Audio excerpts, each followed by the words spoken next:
All right, so you're ready to dive deep. This time we're tackling the anchoring effect. Ooh, yeah, anchoring effect. That's a good one. It's kind of freaky when you think about it, how the first bit of info you get can totally mess with your decisions, even if it's completely random. Totally. Like, it doesn't matter if you're an expert or just starting out, it can still trip you up. For this deep dive, we've got a whole pile of research to go through. We've got stuff from Wikipedia, scientific papers, even real-life stories about people buying houses, negotiating deals, you name it. That's what's wild about anchoring. It's everywhere. Okay, so first things first, what exactly is this anchoring effect? Most people think about numbers, but it's got to be more than that, right? Oh, yeah, way more. It's not just about numbers. It's any starting point, any reference that kind of sets the stage for how you judge things later on. Like, imagine you're trying to buy a used car, right? Okay, yeah, I've been there. And the very first car you see has a price tag that's just ridiculous, way too high. Oh, I hate that. Makes you want to walk away right there. I know, right? But here's the thing. Even though you know it's overpriced, that price is now stuck in your head. It's become an anchor. Makes sense. So the next car you look at, even if it's still expensive, might suddenly seem like a good deal compared to that first outrageous price. Just because that first one was so out there. So it's not really about math, it's more about how our perception gets all wonky. Exactly. And there's this other thing called end anchoring, where our brains tend to fixate on the first and last things in a series. Okay, I can see that. First impressions and all that. But how do we know this anchoring effect is for real? Is there actual proof it's not just like a coincidence? Oh, there's mountains of proof. It's not just some theory. Scientists have done tons of experiments to show exactly how this works. Like, one of the classic ones is by these researchers named Tversky and Kahneman. They asked people to quickly calculate in just 5 seconds what 1 times 2 times 3 all the way up to 8 equals. Wait, hold on. I got to get my calculator. Just kidding. But yeah, that's a lot to figure out that fast. Right, but here's the twist. Some people saw the numbers written going up, like that, starting small, but others saw the exact same numbers, just in reverse, going down 8 times 7 times 6, and so on. So same answer either way, just flip the order. Exactly, but the results were crazy different. The folks who saw the numbers going up, starting small, they guessed way lower than the folks who saw them going down. We're talking like a difference of almost 2,000 in their estimates. Whoa, so just changing the order messed with their heads even though the math was the same. That's wild. Yep. And they did this other experiment with a roulette wheel that really shows how random this anchoring thing can be.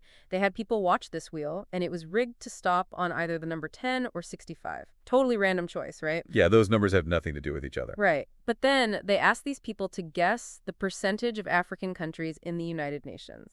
And wouldn't you know it, the folks who saw that roulette wheel land on 10 guessed way lower percentages than the folks who saw it land on 65.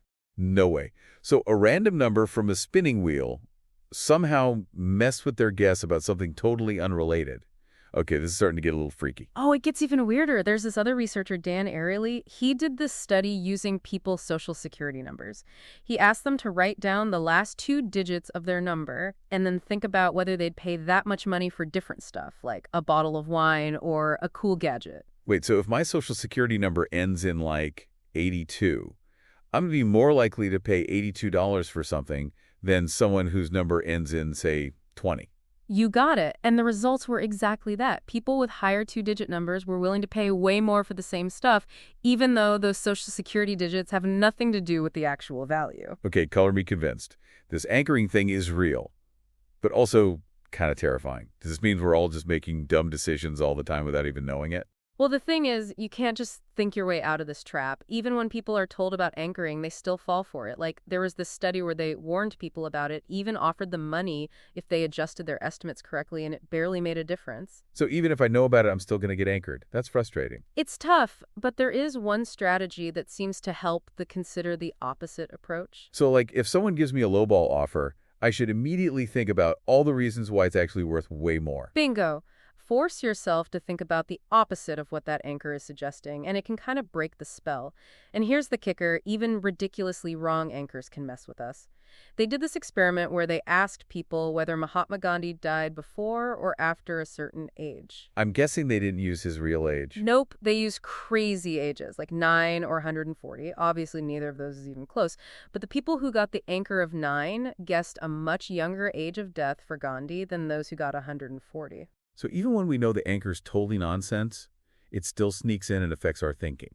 This is wild. It is, isn't it? And it shows just how powerful this anchoring effect can be. All right, so we've established that this anchoring thing is real, it's everywhere, and it can seriously mess with our heads.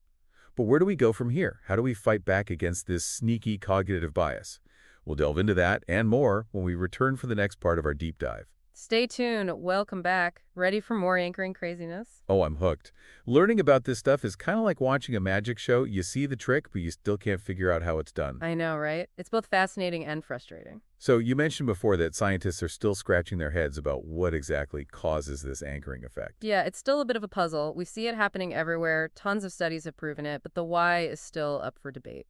So what are some of the top theories out there? Well, one of the leading ones is called anchoring and adjustment. The idea is that when we're given an anchor, our brains kind of use it as a starting point and then try to adjust from there. Like setting a baseline and then tweaking it. Exactly. But the problem is we tend to under-adjust. We don't move far enough away from that initial anchor, even when we know it's probably wrong. It's like our brains get stuck in a rut, clinging to that first bit of info, even when it's leading us astray. Perfect analogy. Now, another interesting theory is selective accessibility.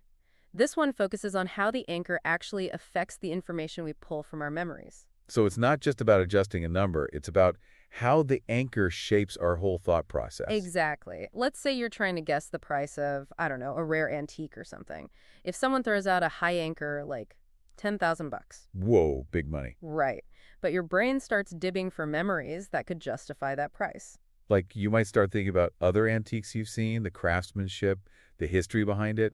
Exactly. And that selective retrieval of info basically strengthens the anchor, making you more likely to give a higher estimate. So the anchor isn't just biasing the number itself, it's biasing the whole way we think about the problem. Now you're getting it. And then there's the attitude change theory, which suggests that the anchor actually changes our attitude toward the whole subject. So, like, if I'm anchored to a high price, I might actually start to believe the item is worth more. Right. It's almost like a self-fulfilling prophecy. The anchor becomes a persuasive message, influencing our perception of value, quality, or whatever it is we're judging. It's like the anchor plants a seed in our minds, and it grows into this belief, even if it started from something totally random. And that's where things get really interesting, because if our attitudes are changing, the effects of anchoring can stick around even after we've moved on from that initial situation. Wait, so the anchor's influence can linger even after it's gone?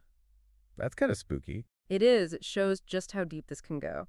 Now, it's important to remember that these three theories aren't mutually exclusive. They could all be working together in different ways. So it's a whole tangled web of brain stuff going on. Exactly. And scientists are still trying to unravel it all. But even without a complete understanding of how it works, we can still learn to recognize and deal with the effects of anchoring. That's the good news, right? We're not just helpless puppets to this cognitive bias. Right. Knowledge is power. Once you know about it, you can start to catch yourself when it's happening. So, like, if I'm in a salary negotiation and they hit me with a super low offer. You can remind yourself, okay, that's just an anchor. Don't let it define my worth. Right. Don't get pulled in by that number. What else can we do? Well, one powerful strategy is to create your own counter anchors. Like, if someone throws out a low price, you come back with a high counter offer. So it's like a tug of war, fighting back with a competing anchor. Exactly. And this works in all sorts of situations. Trying to estimate how long a project will take, come up with both an optimistic and a pessimistic scenario. Don't just settle on the first time frame that pops into your head. Right, get a wider perspective. And don't just rely on one source of information. Talk to different people, read different articles, get a wider range of input to avoid getting anchored to just one viewpoint. Diversity of thought, I like it. What about that consider the opposite strategy? Can you refresh my memory on how that works again? Sure. It's super simple but really effective. You just force yourself to think about the opposite of what the anchor is suggesting. If they give you a low price, ask yourself, what are the reasons this thing might actually be worth way more? So poke holes in their anchor? I like it. Exactly. Challenge the validity of the anchor and you start to loosen its grip on your thinking. But okay, let's be real for a sec. Even with all this knowledge, can we really escape the anchoring effect completely? Yeah, that's what I'm wondering. Are we just stuck with this bias forever? Well, our brains are kind of wired for efficiency, and heuristics like anchoring, they're part of that wiring. We can't just reprogram ourselves overnight. So it's more about managing it, not erasing it completely. Exactly. By understanding anchoring, we can become more mindful of its influence and take steps to minimize its impact. It's an ongoing process. Awareness and adjustment. I like that. So are we ready to move on to the final part of our deep dive? I think so. Let's take a look at some real-world examples of how anchoring plays out in everything from marketing to medicine to the legal system. Okay, now that's what I'm talking about. Let's see how this all plays out in the wild. All right, back for the final round. Time to see how this anchoring effect messes with us in the real world. This is where it gets really interesting, right? Out of the lab and into our everyday lives. Yeah, I'm ready to see how all this theory actually plays out. So where do we start? Well, one place where anchoring is absolutely everywhere is marketing and pricing. Oh yeah, that makes sense. I can already see how companies use it to get us to spend more. Oh, they're masters at it. Think about those limited time offers or those doorbuster deals they always have. Creating a sense of urgency. Right, exactly. They make you think you're going to miss out on a great deal and they anchor you to a higher price. And what about those buy one, get one free deals? Oh, those are classic anchoring tactics too. They make you feel like you're getting a steal even if you didn't need two of the thing in the first place. It's all about perception, right? Making you think you're getting a bargain. Yep. And then there's prestige pricing, where they set a super high price to make something seem exclusive and luxurious. Like those designer handbags that cost thousands of dollars. Exactly. They're not just selling a bag, they're selling status and a sense of exclusivity.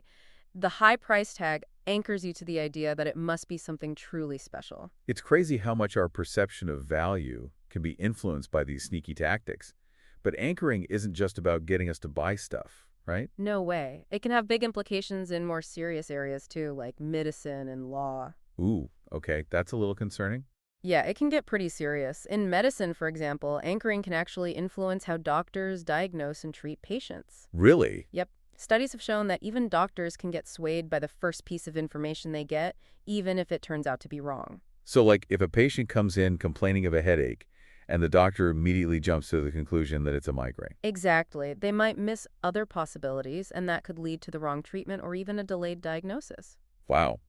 It's kind of scary to think that even experts aren't immune to these cognitive biases. It's a good reminder that we all have these biases, and it's important to be aware of them. So, what about the legal system? How does anchoring play out there? Well, in law, anchoring can have huge consequences for people's lives. Judges and juries, they can be influenced by initial information, like the amount of damages a lawyer requests in a lawsuit. So, if a lawyer throws out a ridiculously high number, it could make the jury more likely to award a larger settlement.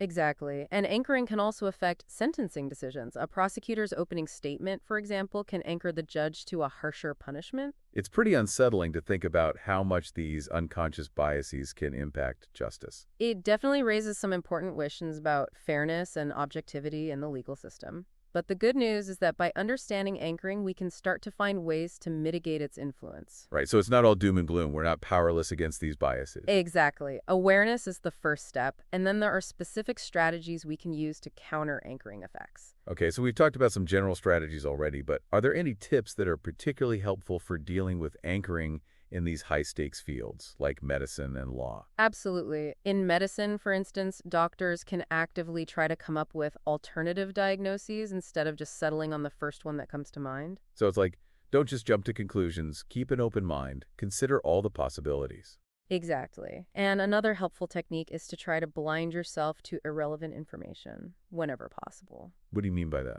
Well, like, let's say a doctor is reviewing a patient's medical history.